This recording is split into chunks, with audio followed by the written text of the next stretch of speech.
बिस्मिल्लाहिर्रहमानिर्रहीम। अस्सलाम वालेकुम नाज़रीन, आप देख रहे हैं फोर कॉर्नर्स विद तारड़। मैं हूं शाज़िया नैयर, मेरे साथ वाशिंगटन डीसी से साजिद तारड़ साहब मौजूद हैं।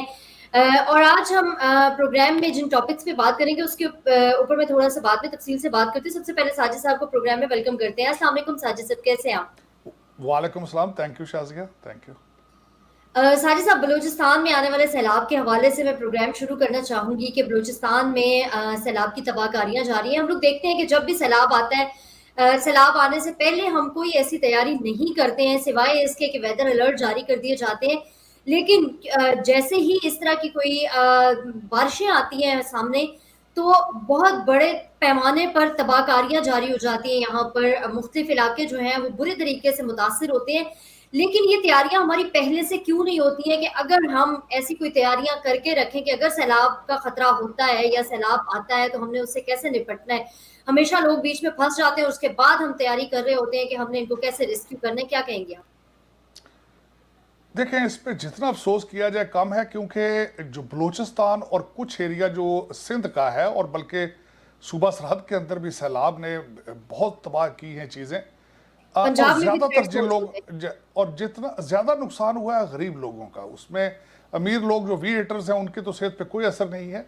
अब मैं थोड़ा सी ये बात करना चाहूँगा कि हमारी करंट गवर्नमेंट या एडमिनिस्ट्रेशन इसको हैंडल किस तरह कर रही है। एक सीनियर जो फेडरल मिनिस्टर हैं उन्होंने इस पर अपनी स्टेटमेंट दी है कि देखें, ये जी माहौलियात की जो ख़राबी है इसमें हमारा कुछ लेना देना नहीं है। मंगला डैम खुश्क पड़ा है और बलूचिस्तान जहाँ जहाँ कभी बारिश नहीं हुई वहाँ पे बारिश हो गई है। हम इसको प्रेडिक्ट नहीं कर सके। तो मैं थोड़ी चीज़ें यहाँ बताना चाहूँगा कि गवर्नमेंट के कई ऐसे इंस्टीट्यूशन मौजूद हैं जो सारा साल फंड्स लेते हैं, जो पैसे लेते हैं रिसर्च के और आपके इन नागहानी इन चीज़ों के ऊपर जो उनको हैंडल करने के लिए।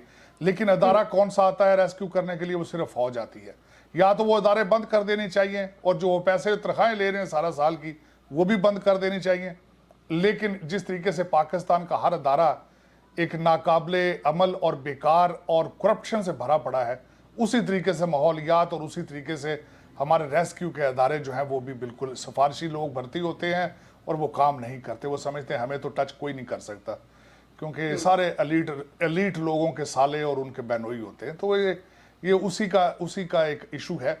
अब मैं बलूचिस्तान के अंदर जो बताना चाहता हूँ, जो एरिया इस वक्त सख्त आफत का निशाना है, ज़्यादातर लोग गरीब लोग हैं बलूचिस्तान में। मैं बताना चाहूँगा कि मैं एक दो दफ़ा बलूचिस्तान गया, क्वेटा। तो जब भी जूं ही आपका जहाज़ पंजाब से आगे निकलता है, नीचे सिर्फ चटियल मैदान है, ना वहाँ पे दरख्त है, ना वहाँ पे कोई ग्रीनरी है। ज़्यादातर लोग बकरियाँ मुर्गियाँ इस तरह की चीज़ें पाल के गुजारे कर रहे हैं। मुझे आज याद है कि जब मैं पिछली दफ़ा आज से 20 साल पहले क्वेटा गया था, वहाँ पे वहाँ पे बकरा मिलता था जितना लाहौर में मुर्गा मिलता है। तो उस वक्त तो पानी की किल्लत थी वहाँ पीने की, और लोग बेचारे मजबूर थे कि अपने माल मवेशी जो है सस्ती दामों पे बेचें। तो उसी एरिया पे ये आफत आई है। और इस वक्त आपके जितनी रूलिंग एलीट है उसकी सेहत पे कोई असर नहीं है। अब मैं पर्सनल थोड़ी सी एक बात करना चाहूँगा। जब सैलाब के हवाले से मैं अपनी थोड़ी रिसर्च कर रहा था, तो मैंने देखा है कि हमारे वज़ीर आज़म शहबाज शरीफ साहब बलूचिस्तान तशरीफ़ ले गए, लेकिन अफसोस के साथ कि जिस जगह पे तूफ़ान ने तबाहियाँ फैला दी हैं, लोगों के पास खाने को कुछ नहीं है, पीने को उनके पास पानी नहीं है, तो हमारे वज़ीर आज़म एक हाथ में छतरी लेकर खड़े थे और वो हैट पहन लेते हैं, काली एनकें पहन लेते हैं, जिस तरह एक ब्रिटिश वॉइस राय अपने दौरे पे आया हो। जो दूसरी चीज़ मुझे सबसे ज़्यादा जिसने बादर किया है कि वो वज़ीर आला बलूचिस्तान वहाँ पे साथ खड़े होकर च्युइंगम च्यू कर रहे थे। तो च्यूइंग हमारे वेस्टर्न सिविलाइजेशन में च्यूइंग को च्यू करना बिल्कुल ऐसा होता है जिस तरह आप कैजुअल तरीके से किसी स्पोर्ट्स में हिस्सा ले रहे हो, उसमें बिल्कुल सीरियसनेस शोर नहीं होती। तो ये दो चीज़ें मुझे बिल्कुल अच्छी नहीं लगी कि आप एक आफत ज़दा इलाके में गए हैं जहाँ पे लोग खुले आसमान के नीचे पड़े हैं और आपको अपनी छतरी और स्किन का फिक्र पड़ा है, और साथ आपके चीफ मिनिस्टर खड़ा है जो च्युइंगम को च्यू कर रहा है। तो मेरे ख्याल में जिस तरीके से नून लीग के पास इनके एडवाइज़र नहीं है, जिस तरीके से सोशल मीडिया पर ये डिक्लाइन का शिकार हैं, जिस तरीके से पीटीआई इनको बहुत ज़्यादा गैप दे चुकी है, उसी तरह हमारे जो वज़ीर आज़म हैं इस वक्त शहबाज शरीफ साहब, उनको किसी ने नहीं बताया कि कम से कम कम आप अगर गए हैं वहाँ तो उन लोगों से यकजहती करें तो 10 मिनट धूप में खड़े हो जाने से आपकी स्किन को कुछ नहीं होता। लेकिन ये कि अल्टीमेटली ये सारे लंदन से गए हुए लोग हैं, लंदन वापस आ जाएंगे, इंक्लूडिंग हमारे खान साहब अपने बच्चों के पास आ जाएंगे, और इनकी टीम जो है ज़्यादातर जो वो ब्रिटिश और अमेरिकन है वो भी वापस आ जाएंगे। मार गरीब का बच्चा 300 रुपये के डॉलर में वहाँ खाएगा, जिसका अभी तक ना उस गरीब का बच्चा भी कंफ्यूज है, क्योंकि उसको मज़हब का ख्वाब दिखा दिया गया है कि दिन के वक्त हम अमल बिल मारूफ होंगे और शाम को हम पार्टी करेंगे। उनको भी एक ऐसी जगह लेकर गए हैं, वो समझते हैं कि हमारा मजहबी पेशरवा गलती कर ही नहीं सकता। तो ये unfortunate, this is what the reality of Pakistan is. लेकिन इस वक्त अगर पीटीआई और नून लीग वाले जो करोड़ों रुपए के जलसे करते हैं अगर तवज्जो दें तो बलूचिस्तान, इंटीरियर सिंध और पंजाब और सैलाबज़दा जो इलाके हैं वहाँ पे तवज्जो दें, और जिससे ना सिर्फ अपनी दुनिया बल्कि आखिरत भी अपनी संवार ले। लेकिन ये मेरा ख्याल है एक दीवाने का ख्वाब होगा जो मैं यहाँ वाशिंगटन डीसी में बैठ के देख रहा हूँ। इससे ज़्यादा कुछ भी नहीं है, क्योंकि जो लोग वहाँ पे मज़हब बेच रहे हैं उनको इसकी समझ नहीं आएगी। अच्छा साजिद साहब, पंजाब में होने वाला सियासी ड्रामा किसी सूरत खत्म होता हुआ नजर नहीं आता, आप क्या कहना चाहेंगे इस हवाले से? देखें, मुझे इंतहाई अफसोस है एज ए पाकिस्तानी अमेरिकन कि पाकिस्तान में सियासत और जमहूरियत दोनों नहीं मौजूद। वो ये है कि जिस तरह आपने 9 सीटें, हमारे इस वक्त जो चीफ मिनिस्टर बने हैं उनके पास सिर्फ 9 MPs थे, वो इस वक्त पंजाब में रूल कर रहे हैं। और देखे बदनसीबी पाकिस्तान की कि दोनों पार्टियां इंटरेस्टेड थी कि उनको चीफ मिनिस्टर बना दिया जाए, जिनके आपने सिर्फ 9 MP हैं। और दूसरा जो सबसे बड़ा जुल्म ये है कि आपने जो इस वक्त स्पीकर बनाया है वो भी जमानत पर है। किस तरीके से गले फाड़ फाड़ के हमारे जो यंग मिनिस्टर्स हैं वो ये शोर करते रहे हैं कि नून लीग वाले सारे जमानतों पर हैं, सारी कैबिनेट जमानतों पर है, तो आपका जो स्पीकर आपने नया बनाया है वो भी जमानत पर है। कितना ये डबल स्टैंडर्ड है कि लोगों को किस तरीके से बेवकूफ़ बनाया जाता है, जब अपनी बारी आती है तो वो चुप कर जाते हैं। बिल्कुल इस पर वो है तो नाजेबा अल्फाज हैं, लेकिन वो कहते हैं कि तुम्हारा कुत्ता कुत्ता और हमारा कुत्ता टामी। ये बिल्कुल ये इनको चाहिए कि इस पर अपना कुछ इस पर गौर फिक्र करें। जो स्टैंडर्ड आप दूसरी पार्टियों के लिए रखते हैं वही स्टैंडर्ड अपने ऊपर भी रखें। लेकिन ये सियासी ड्रामा है, इससे अलावा कुछ भी नहीं है। लोगों को समझ नहीं आएगी। इस वक्त डॉलर मेरी इंफॉर्मेशन के हिसाब से 255-260 का बिक रहा है। एलसीज खुलनी आपकी बंद हो चुकी हैं। टोयोटा, सुजुकी और हांडा अपनी जितनी बुकिंग हो चुकी थी गाड़ियों की वो वापस कर रहे हैं। यहाँ पे मैं ये अर्ज करना चाहूँगा कि आपने जब ट्रेड करना है दुनिया से, पेट्रोल आपने डॉलरों में लेना है, अद्वियात भी डॉलरों में लेनी है। और जो आपने लग्जरी गुड, गैर ज़रूरी लग्जरी गुड्स पर मई के महीने पर पाबंदियाँ लगाई थी, वो पाबंदियाँ उठा ली गई हैं। जब मैंने अगले दिन वो लिस्ट देखी है तो मेरे पाँव के नीचे से ज़मीन निकल गई कि उस लिस्ट में आइसक्रीम, जूसेस, चॉकलेट, मेकअप का सामान और लग्जरी बैग्स। तो आप 2 महीने भी इन चीज़ों के बगैर गुजारा नहीं कर पाए। लेकिन मैं जब हमेशा ये कहता हूँ, एक पॉइंट आपसे रेज करता हूँ कि आपकी रूलिंग एलीट इस्लामाबाद, लाहौर और कराची में जो बैठी है 10 से 15 हज़ार, उनकी आमदनी डॉलरों और पाउंडों में है। उन्होंने हर साल अपने V8 का मॉडल भी चेंज करना होता है और उन्होंने नया आईफोन भी लेना होता है। और वही आपकी किस्मतों के साथ खेल रहे हैं और वही फैसले कर रहे हैं। लेकिन ये कि हमारे लोग बेवकूफ़ बन रहे हैं, अपने मुल्क को आग लगाने का प्रोग्राम बना रहे हैं, इसके ऊपर दुआ खैर ही हो सकती है। इससे अलावा मैं क्या कह सकता हूँ। अच्छा साजिद साहब, इलेक्शन कमीशन और पाकिस्तान ममनुआ फंडिंग केस में तहरीक इंसाफ के हवाले से फैसला करने जा रही है।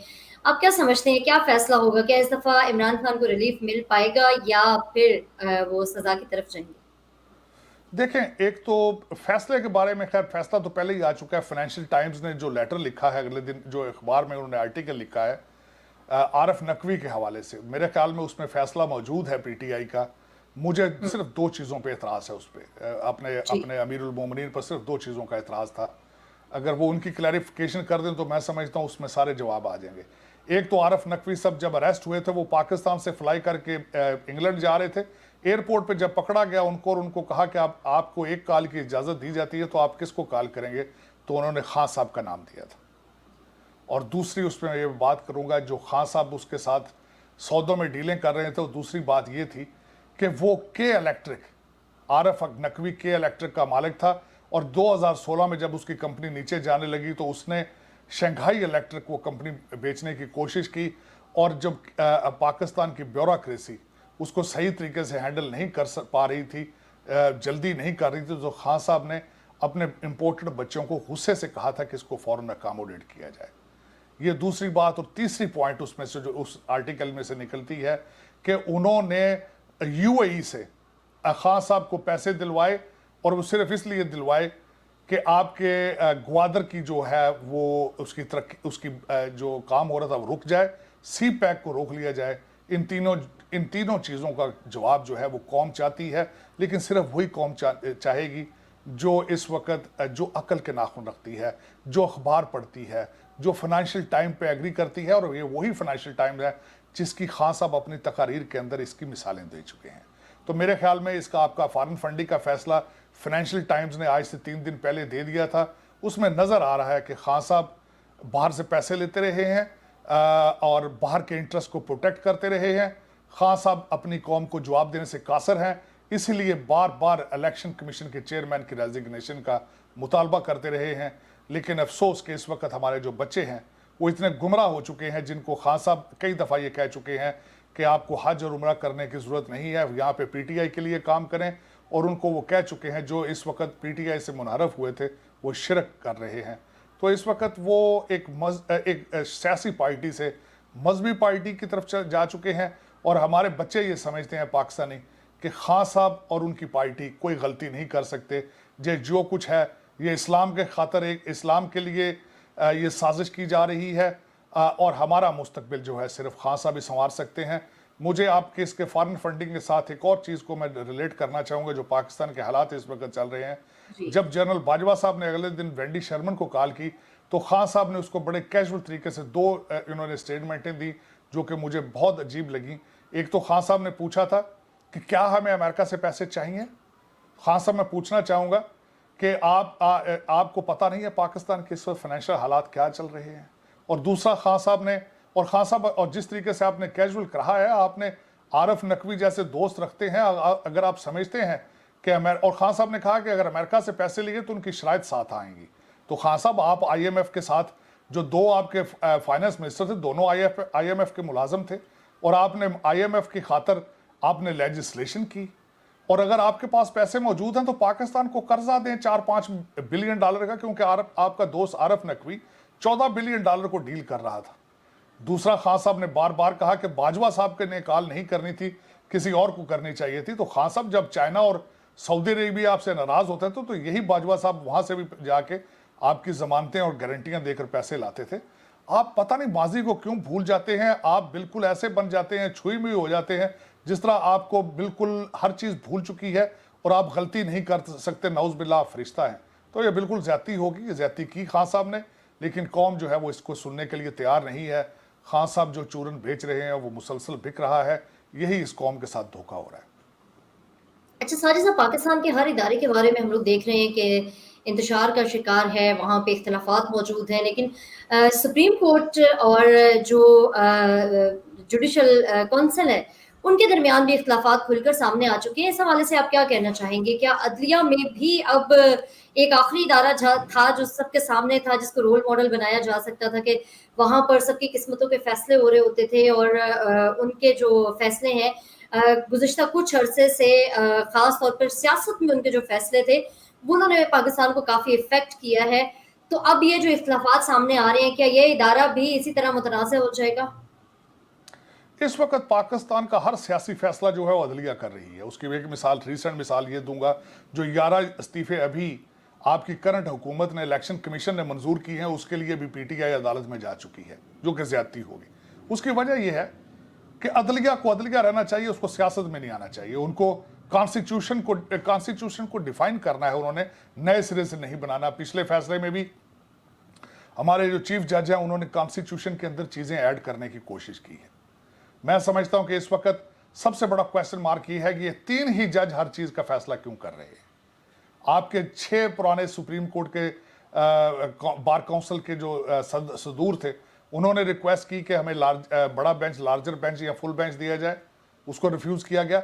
और हमेशा आज जो सबसे बड़ा इसमें एक तहलका खेज इंकशाफ हुआ है, फायज ईसा साहब ने आज चीफ जस्टिस को और दूसरे जजेस को एक खत लिखा है कि मैं जब भी मुल्क से बाहर जाता हूं पीछे से कोई ना कोई साजिश होती है। इस दफा क्या हुई है, फायज ईसा साहब जब छुट्टी पर गए तो फौरन 5 जजों के लिए इन्होंने अपनी मीटिंग बुलाई और उसमें सिर्फ एक पेशावर हाई कोर्ट के चीफ जस्टिस जो थे वो मेरिट्स पे थे, बाकी सारे जूनियर जजेस थे। इस वक्त सुप्रीम कोर्ट के पास एक खुला क्वेश्चन है कि इस्लामाबाद हाई कोर्ट और बलूचिस्तान हाई कोर्ट दोनों को आप इग्नोर क्यों कर रहे हैं। इस वक्त इस्लामाबाद हाई कोर्ट के सीनियर जज अतर मनीला साहब हैं, जो कि बड़े अरसे से क्वालिफाई करते हैं सुप्रीम कोर्ट में जाने के लिए, लेकिन उनको इंटेंशनली उनको बार बार रद्द किया जा रहा है। तो ये इस वक्त आपकी अदलिया मुतनाज़ा हो चुकी है, इस्टेब्लिशमेंट आपकी मुतनाज़ा हो चुकी है, आपकी सियासत मुतनाज़ा हो चुकी है, आपकी फॉरेन पॉलिसी ख़त्म हो चुकी है, कोई डायरेक्शन नहीं है। मेरा खुद का ये क्वेश्चन मैं पूछना चाहता हूँ हर पाकिस्तानी से कि इस वक्त पाकिस्तान में हुकूमत किसकी है और कौन चला रहा है, क्योंकि शहबाज शरीफ साहब के बारे में कहा जाता है कि वो इस्लामाबाद हदूद के अंदर वज़ीर आज़म है, उसके बाहर नहीं है, और वज़ीर आला आपका वो है जिसके पास सिर्फ 9 MPA के वोट मौजूद हैं। तो इस वक्त मैं पूछना चाहूँगा कि आपकी हुकूमत कहाँ है और कौन चला रहा है, आपके फैसले कौन कर रहा है। ये मेरे लिए खुद का एक क्वेश्चन मार्क है। दूसरा क्वेश्चन मार्क है कि पाकिस्तान का मुस्तकबिल क्या है। अगर अदलिया भी मशकूक है, इस्टेब्लिशमेंट छुप रही है, ब्लैकमेल हो रही है, सियासतदान आपके 9 पार्टियों वाले वज़ीर आज़म हैं, वज़ीर आला हैं, तो आपकी डायरेक्शन क्या है। आप दिन के टाइम आप तालिबान बनना चाहते हैं, शाम को डीजे बट के गाने सुनना चाहते हैं, हाथ में तस्बीह और नीचे जीन्स की पैंट चाहते हैं, लेकिन आप क्या करेंगे। और डॉलर 300 रुपए का होगा, आप किस तरह जाना चाहेंगे आगे मुस्तकबिल में। और एक मैं सबसे आखिरी बात इसमें ऐड करना चाहूँगा कि आप जो मर्जी करें, आप बिल्कुल TLP2 बन चुके हैं। दिन के टाइम आप कहते हैं हम तालिबान बनने चाहते हैं, जब तालिबान आए थे आपने जश्न भी मनाए थे, लेकिन आप भूल जाते हैं कि आपके पास एटॉमिक बम भी है, आप एटॉमिक पावर भी हैं। लेकिन मेरा ये क्वेश्चन मार्क है, दुनिया आपको एक्सेप्ट कर पाएगी कि आप इस तरीके से रेडिकल हो जाएं और साथ एटॉमिक पावर को भी एंजॉय करें? क्या दुनिया को ये एक्सेप्टेबल होगा? ये क्वेश्चन मार्क है, और बहुत बड़ा क्वेश्चन मार्क है, जो इस वक्त इस्लामाबाद और आपके इदारे इस चीज़ को नहीं देख रहे। अच्छा साजिद साहब, वज़ीर ख़ारजा बिलावल भुट्टो ज़रदारी के दौरे ताशकंद के हवाले से आपकी क्या राय है? देखें, उसके बारे में मैंने कई आर्टिकल पढ़े, कई चीज़ें देखी। कई लोग उनकी शलवार कमीज़ पे एतराज़ कर रहे थे, कई उनकी जब सीटिंग अरेंजमेंट थी उस पर एतराज़ कर रहे थे, कई उसके मजाक कर रहे थे। मैं 2 चीज़ें बताना चाहूँगा कि जयशंकर साहब ने वहाँ से मीटिंग से निकल के उन्होंने ट्वीट किया। उन्होंने कहा एक तो हम दहशतगर्दी के ख़िलाफ़ हमारी ज़ीरो टॉलरेंस होगी, दूसरा उन्होंने सप्लाई चेन के बारे में बात की, और उन्होंने उसके बाद अपनी फूड शॉर्टेजेस उसके बारे में बात की कि जो इस वक्त दुनिया का चैलेंज बनने वाला है कि गंदम नहीं मिलेगी। उन्होंने इन 3 चीज़ों को डिस्कस किया। बिलावल भुट्टो साहब ने उसके रिटेलिएशन में पाकिस्तान आके जियो को इंटरव्यू दिया या स्टेटमेंट दी, और उन्होंने कहा कि 2019 के बाद भारत के साथ डायलॉग करना बहुत मुश्किल हो चुका है। उनका इशारा 2019 के जो स्टेटस था कश्मीर का उसकी तरफ इशारा था। अब मैं ये पूछना चाहूँगा कि आपका वज़ीर आज़म या आपका वज़ीर ख़ारजा जब भी किसी बाहर के दौरे पर जाता है, उसकी इज्जत क्यों होगी जब उस लोगों को पता हो कि आपके अंदरूनी हालात ये हैं कि आपके वापसी तक आपकी गवर्नमेंट वहाँ पे होगी भी या नहीं होगी। आप ये मीटिंग जो ताशकंद के अंदर थी, इसका मेन ऑब्जेक्टिव ये था कि सितंबर के अंदर जो समरकंद में मीटिंग होनी है वज़ीर आज़म की या सदूर की, जिसमें मोदी साहब ने जाना है, जिसके अंदर चाइना के और रशिया के पुतिन जाएंगे, आपके पाकिस्तान के वज़ीर आज़म जाएंगे। क्या आपको पता है कि सितंबर में आपका वज़ीर आज़म कौन होगा? नून लीग का होगा, PTI का होगा, या यूनिफॉर्म में होगा? अगर ये हालात आपके मौजूद हैं तो आपके फॉरेन मिनिस्टर बिलावल भुट्टो साहब को दुनिया कितनी इज्जत देगी? और जितनी उन्होंने इज्जत दी है उतनी होगी ना। आप यहाँ पे जो मैं बताना चाहूँगा आपको कि बिलावल भुट्टो साहब ना रूस के वज़ीर ख़ारजा को मिले और ना डॉक्टर जयशंकर से मिले। उसमें मेरे नज़र में जो बताई जाती है बात कि रशिया के वज़ीर ख़ारजा साइड लाइन पर सिर्फ उन्होंने हेलो की, मुलाकात उन्होंने नहीं की। और दूसरा, मेरे ख्याल में जयशंकर साहब खुद इंटरेस्टेड नहीं है, कि उन्हें पता है कि इस वक्त पाकिस्तान के अंदर जो हालात हैं, वज़ीर ख़ारजा से मिलना टाइम ज़ाया करना है, ना वो कोई चीज़ कमिट कर सकते हैं, ना किसी चीज़ को ऑनर कर सकते हैं, ना आपकी जो करंट गवर्नमेंट के वज़ीर ख़ारजा के पास कोई मैंडेट है, ना उनके पास कोई हुकूमत है। इस वक्त कौमी असम्बलियाँ बकरा मंडी हैं, नेशनल असम्बली के अंदर अपोजिशन मौजूद नहीं है। राजा रियाज वहाँ पर अपोजिशन लीडर हैं, और मैंने जिस तरह आपको अर्ज़ किया है कि इस वक्त पंजाब की जो असम्बली है उसके अंदर आपका वज़ीर आला जो है वो 9 सीटें रखता है। वहाँ पे कैबिनेट की तश्कील दी जा रही है। खान साहब का आइडिया है कि 20 मिनिस्टर रखे जाएं, परवेज़ इलाही साहब समझते हैं कि लार्जर बनाई जाए कैबिनेट, ताकि वो लोगों को अकामोडेट करके अपनी वफादारियाँ जो हैं उनको इंक्रीज़ कर सकें, अपने दोस्तों को अकामोडेट कर सकें। लेकिन हालात आपके जिस तरीके से मैं देख रहा हूँ कि आपकी ना इंटरनल कोई रिस्पेक्ट है किसी ना सियासतदान की है, और जो बदले की उन्होंने एक मुहिम शुरू कर दी है कि जिन पुलिस ऑफिसर्स ने MPs और MNAs के घरों पे छापे मारे थे, उनके तबादले और उनको वापस इस्लामाबाद भेजना शुरू कर दिया है, वो पाकिस्तान को मज़ीद कमज़ोर करेगा। उसकी वजह यह है कि आपका हर दारा नाकाम होता जा रहा है, और ये बदला लेना, ये मैं कोई अच्छी मिसाल नहीं समझता। वो लोग अपने किसी न किसी के ऑर्डर्स को ओबे कर रहे थे, अपनी जाबें कर रहे थे, लेकिन इस वक्त जो बदला लिया जा रहा है, इस वक्त ब्यूरोक्रेसी भी जो है वो मायूस है, डीमोरलाइज्ड है। लेकिन ये सियासत के लिए अच्छा नहीं है, ये पाकिस्तान के लिए अच्छा नहीं है। अच्छा साजिद साहब, US house speaker Nancy Pelosi Taiwan का दौरा कर रही हैं, जबकि चाइना की तरफ से वार्निंग भी दी गई है। अभी थोड़ी देर पहले हम लोग एक न्यूज़ देख रहे थे जिसमें मैंने ये पूरी डिटेल्स पढ़ी।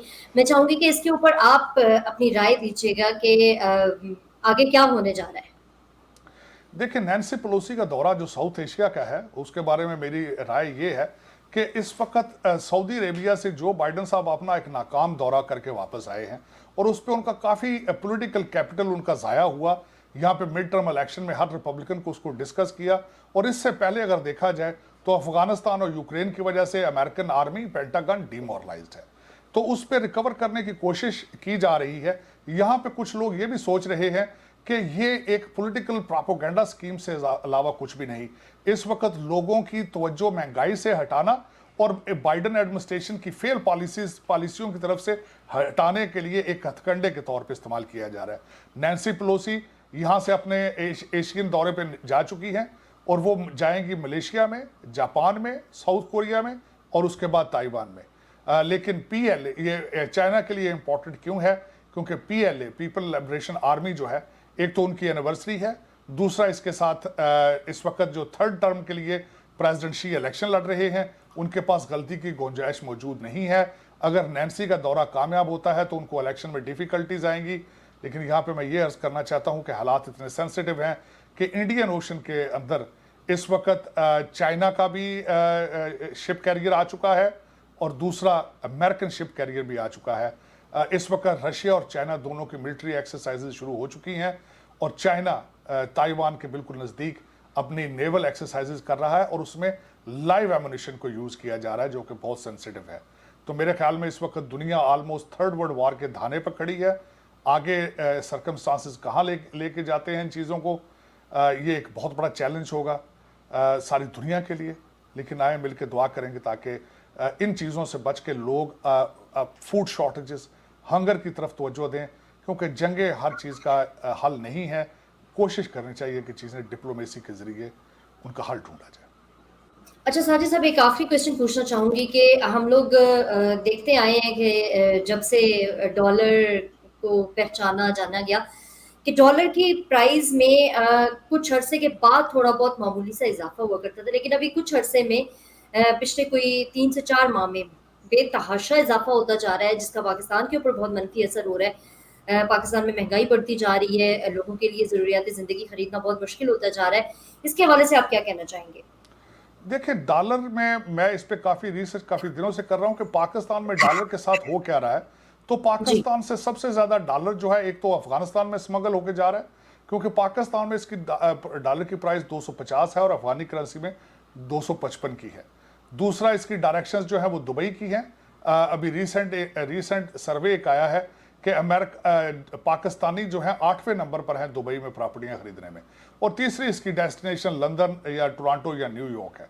लेकिन इसमें करने वाले वही हैं जो एलीट लोग हैं, जो डॉलर अफोर्ड कर सकते हैं, जिनके बीवियां, जो लोग साहिबे ताकत हैं, जिनके पास ताकत है करप्शन करने की या लूट मार करने की, उनकी बीवियां और बच्चे उनके या तो दुबई, लंदन और टोरंटो बैठे हैं, तो वही ये डॉलर को अपने जो है वो निकाल कर बाहर लेके जा रहे हैं। लेकिन पाकिस्तानी गवर्नमेंट जो है, जिस तरह मैंने पहले आपको अर्ज किया है कि शहबाज शरीफ साहब हैं, वो बेचारे इस्लामाबाद के हदूद के अंदर कैद हो चुके हैं। दूसरा, ब्यूरोक्रेसी, जिस तरह के कस्टम्स हैं या पुलिस है, वो डीमोरलाइज्ड है, क्योंकि उनको इमरान खान निशाने इबरत बनाना चाहते हैं। तो इस वक्त एक लूट मार की कैफियत है, और लोग अपने एहसासे बेच कर भाग रहे हैं कहते हैं जब भी शिप के अंदर जो कोई बड़ा सुराख होता है तो सबसे पहले चूहे और जो चीज़ें भागना शुरू हो जाती। तो आप यही देखें, वो चूहे भाग रहे हैं और डॉलर लेके साथ जा रहे हैं। तो यही इसके सूरत हाल है। लेकिन मेरे लिए काबिल अफसोस बात यह है कि आप जब फॉरेन ट्रेड करेंगे तो वो डॉलरों में करेंगे, पेट्रोल खरीदेंगे डॉलरों में खरीदेंगे, अद्वियात खरीदेंगे तो डॉलरों में खरीदेंगे। तो वो आप किस तरह अफोर्ड कर पाएंगे अगर डॉलर आपके कंट्रोल में नहीं होगा तो। लेकिन देखा जाए तो इस वक्त मिफ्ता इस्माइल साहब कह चुके हैं कि IMF का जब किस्त आएगी तो उससे डॉलर को तकवीत मिलेगी, डॉलर बढ़ना रुक जाएगा। इस वक्त आपके गवर्नर स्टेट बैंक जो कि टेम्प्रेरी तौर पर हैं, उन्होंने स्टेटमेंट दी है कि हमें 41 बिलियन इस माली साल के लिए 41 बिलियन चाहिए था, जिसमें से हमने 35 बिलियन डॉलर हमने उसका बंदोबस्त कर लिया है। इसलिए हमारा डिफ़ॉल्ट होने का ख़तरा जो है वो टल चुका है। लेकिन मेरी इसके बारे में ओपिनियन थोड़ी डिफरेंट है। आप की ब्लीडिंग हो रही है और ब्लीडिंग नहीं रुक रही, उसका सबसे बड़ा सबूत ये है कि आपके आर्मी चीफ साहब ने जब वेंडी शर्मन को कॉल की वाशिंगटन DC में, वो इस चीज़ की संजीदगी का इशारा देती है कि आपके हालात इतने ठीक नहीं हैं जितना इस वक्त आपके लोग बता रहे हैं। तो देखें, इसके लिए दुआ खैर की जा सकती है। मैं समझता हूँ कि हर पाकिस्तानी को पाकिस्तानी बनना पड़ेगा, पाकिस्तान के मुस्तकबिल के बारे में सोचना पड़ेगा, अदरवाइज़ चीज़ें आपके हक में नहीं जा रही। बहुत शुक्रिया साजिद साहब। नाज़रीन, आपका भी शुक्रिया कि आपने हमारा प्रोग्राम देखा। अगले प्रोग्राम तक के लिए मुझे और साजिद साहब को इजाज़त दीजिए। अपना बहुत ख्याल रखिएगा। अल्लाह हाफ़िज़। पाकिस्तान जिंदाबाद।